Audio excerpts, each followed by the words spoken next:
오늘 우리에게 주신 하나님의 말씀은 이사야 18장 1절부터 19장 15절까지의 말씀입니다. 함께 읽겠습니다. 슬프다 구스의 강 건너편 날개치는 소리나는 땅이여, 갈대의 배를 물에 띄우고 그 사자를 수로로 보내며 이르기를, 민첩한 사절들아, 너희는 강들이 흘러 나누인 나라로 가되 장대하고 준수한 백성 곧 시초부터 두려움이 되며 강성하여 대적을 밟는 백성에게로 가라 하는도다. 세상의 모든 거민 지상에 사는 너희여, 산들 위에 기치를 세우거든 너희는 보고 나팔을 불거든 너희는 들을지니라. 여호와께서 내게 이르시되, 내가 나의 처소에서 조용히 감찰함이 쬐이는 일광 같고 가을 더위에 운무 같도다.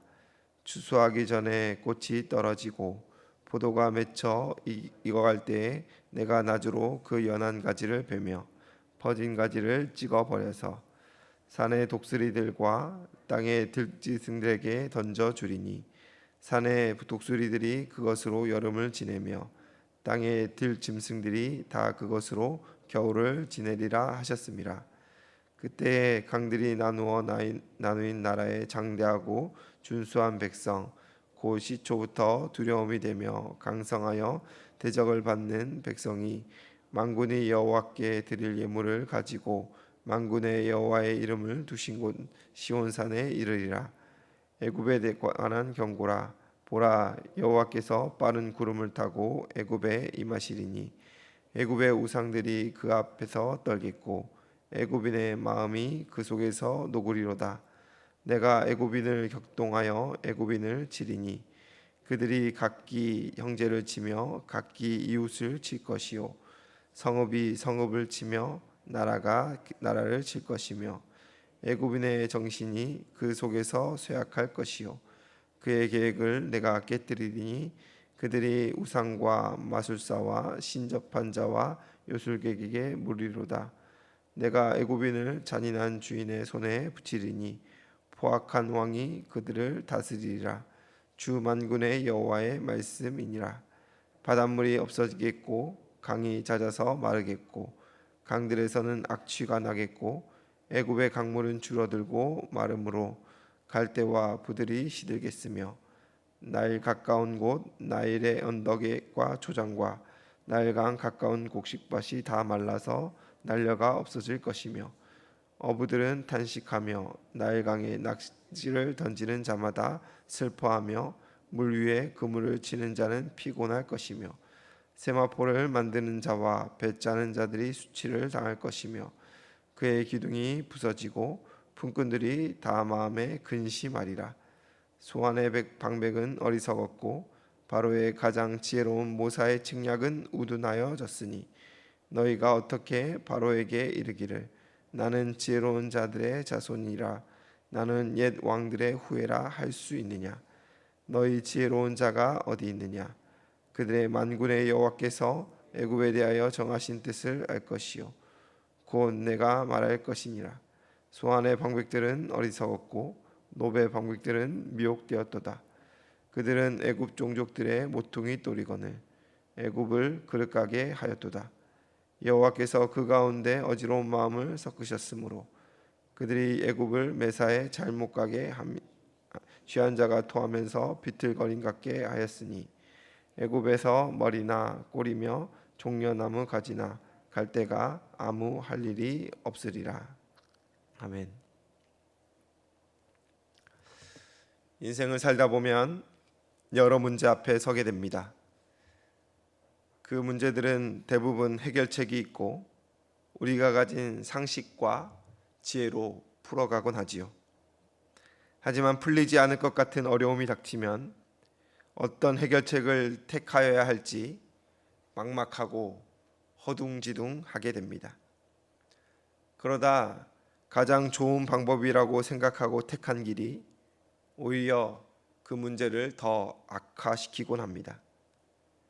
그렇다면 돌이켜야 되는데 우린 때로 자신이 선택한 방법이 가장 최선이라 고집스럽게 붙들고 가는 경우들이 있습니다. 본문 당시에 남유다가 그러하였습니다. 북쪽에서 아수르라는 최강대국이 엄청난 무력을 자랑하며 남쪽으로 밀고 내려오고 있었기 때문입니다. 아수르의 무력에 쓰러져가는 많은 나라들을 보며 유다는 말 그대로 허둥지둥하였지요. 사소한 문제가 아닌 개인과 가정과 나라의 생존이 달린 일이니 당연히 그랬을 것입니다. 그래서 그들이 바라고 원한 해결책은 무엇이었습니까? 오늘 본문에 등장하는 남쪽의 구스와 애굽이라는 나라였습니다. 본문은 18장을 넘어 19장까지 이어지는 이유가 있습니다. 구스와 애굽으로 각각 구별하고 있지만 당시 정세를 이해하면 한 몸으로 볼 수 있습니다. 애굽은 정통적인 강대국이었지만 내부 분열로 혼란을 겪고 있었습니다. 그래서 검은 전사 민족이었던 구스라는 민족에게 정복당했지요. 구스는 오늘날의 수단, 에티오피아 지역입니다. 단순히 식민 통치를 넘어 구스 출신들이 애굽의 정권을 탈취해서 애굽 왕 파라오의 자리에 등극한 제25왕조 시대였던 것입니다. 구스 민족은 전통적인 전사 국가였기에 애굽의 인프라를 이용하여서 더욱 강한 군사력을 키웠습니다. 특별히 기동성과 원거리 공격에 뛰어났던 강력한 군대였고 최강자 아수르를 견제할 수 있는 대항마라 할 만한 나라였다라는 것이지요. 구스는 남유다만큼 아수르의 남하를 막고 싶어 했습니다. 그렇기에 나일강을 따라 부지런히 사신들을 급파하였습니다. 본문 2절입니다. 갈대배를 물에 띄우고 그 사자를 수로로 보내며 이르기를 민첩한 사절들아 너희는 강들이 흘러 나누인 나라로 가되 장대하고 준수한 백성 곧 시초로부터 두려움이 되며 강성하여 대적을 밟는 백성에게로 가라 하는도다. 아멘. 유다는 구스의 사절단을 보고 환호했습니다. 구스의 강력한 병거와 애굽의 힘이 자신들을 이 위기에서 건져내리라 믿었던 것입니다. 하지만 하나님은 선지자 이사야를 통하여서 다른 말씀을 하고 계시지요. 내가 나의 처소에서 조용히 감찰함이 쬐 있는 떼약별 같고 밤 이슬 같도다 라고 본문 4절에 말씀하셨습니다. 유다는 정치적인 위기 앞에서 군대를 끌어모으고 인간적인 계산기를 두드렸습니다. 그 계산기는 구스와 애굽의 손을 잡으라는 답을 내었지요. 그들은 하나님이 개입하지 않으시니 또 침묵하시니 그것이 유일한 방법이고 정답이다 생각했던 것입니다. 그러나 하나님은 이것이 방관이나 침묵이 아니라 보좌에서 조용히 감찰하심이다라고 말씀하십니다. 우리 하나님께서 무능하셔서 가만히 계신 것이 아닙니다. 세상이 아무리 힘을 자랑하고 치밀하게 계략을 세워도 하나님의 때, 하나님의 타이밍이 되면 낯으로 가지를 쳐내듯 한순간에 꺾어버리시는 분이 바로 우리 하나님이시다라는 것입니다. 반면 구스가 터전을 삼고 유다가 그토록 부러워하며 의지하고 싶었던 애굽이라는 나라의 속사정은 어떻습니까? 겉보기엔 화려한 문화와 수천 년의 역사를 자랑하는 대국이었지만 애굽은 기둥뿌리가 다 뽑혀버린 망한 집과 같았다라는 것입니다. 본문은 애굽은 외부 위기뿐 아니라 권력의 눈먼 세력들이 서로 싸우며 내란에 빠졌음을 보여주고 있습니다. 애굽의 자랑이자 젖줄이었던 나일강이 바싹 마르고 어업과 물류, 세마포 섬유 사업 등 모든 경제 시스템이 다 마비된 상태였습니다.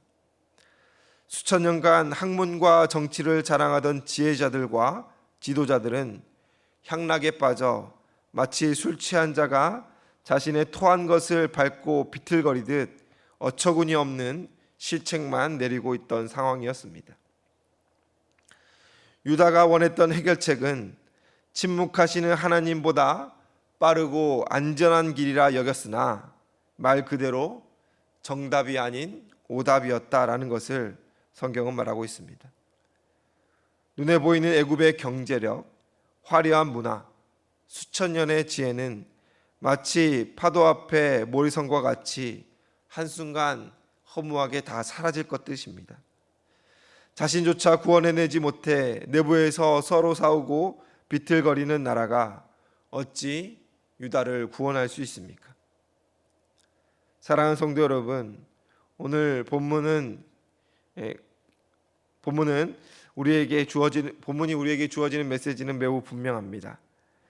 우리가 삶의 위기를 만났을 때 우리의 마음속에 끊임없이 구스와 애굽의 사신과 같은 것들이 찾아와 그것을 붙들고 그것을 의지하라 말합니다. 세상은 그것이 정답이다라고 우리에게 충동질한다라는 것이지요. 사람의 인맥을 찾아가 보도록, 지금 당장 돈과 권력의 힘을 의지하도록, 세상 사람들이 다 쓰는 잘못된 수단과 방법을 의지하라고 우리를 충동하고 또 우리는 그 방법을 택하고 고집스럽게 붙들며 침묵하시는 하나님보다 더 사랑하고 의지하는 것이 우리의 인생길이다라는 것을 경고하고 있습니다. 그러나 하나님 없이 세운 세상의 시스템, 인간의 지혜, 재물의 우산은 마치 구멍 뚫린 우산과 같습니다. 정작 거센 비바람이 불러올 때에 비를 하나도 막아주지 못하고 우리를 지켜주지 못하는 한순간에 무너져버리는 고장난 우산과 같은 것들을 우리는 의지하면서 그 그늘 아래 거하고 싶어 합니다. 아수르라는 거대한 폭풍 앞에서 유다가 살 길은 애굽과 구스라는 또 다른 힘과 동맹을 맺는 것이 아니다라는 것입니다. 오직 역사를 주관하시고 세상을 감찰하시며 그의 때가 되면 친히 일하시는 하나님 한 분만을 전적으로 의지해야 했던 것입니다. 역사는 끊임없이 유다 백성들에게 그것을 알려주었지만 유다는 끊임없이 하나님 아닌 다른 것을 의지했음을 우리는 또 바라보게 됩니다. 실제로 역사 속에서 유다는 애굽의 도움을 받지 못했습니다. 그러나 히스기야 왕과 백성들이 성전에 올라가 하나님 앞에 회개하며 자복하며 엎드려 기도하였을 때에 하나님은 그 밤에 아수르 군대를 친히 꺾으시고 예루살렘을 구원해 내셨다라는 것을 꼭 기억하시길 소원합니다. 사랑하는 성도 여러분, 세상의 화려함과 강함에 마음을 뺏기지 마십시오. 세상의 사신들이 들고 오는 달콤한 제안에 흔들리지 않고 견고하시길 바랍니다. 우리가 거해야 할 가장 안전한 곳은 세상이라는 그늘이 아닙니다. 전능하신 하나님의 보호의 날개 아래 우리는 서야 할 것입니다. 오늘 하루 내 힘과 세상의 그늘을 내려놓고 역사의 주권자이신 하나님만을 온전히 바라보시는, 또 승리하시는 저와 여러분 되시기를 주님의 이름으로 축원합니다. 오늘 기도할 때에 하나님께 마음을 둘 수 있게 해달라고, 다른 것을 자꾸 곁눈질하는 나의 시선을 막아달라고 간절히 기도하시는 저와 여러분 되시기를 주님의 이름으로 소원합니다. 기도하겠습니다. 사랑과 은혜가 풍성하신 하나님 아버지,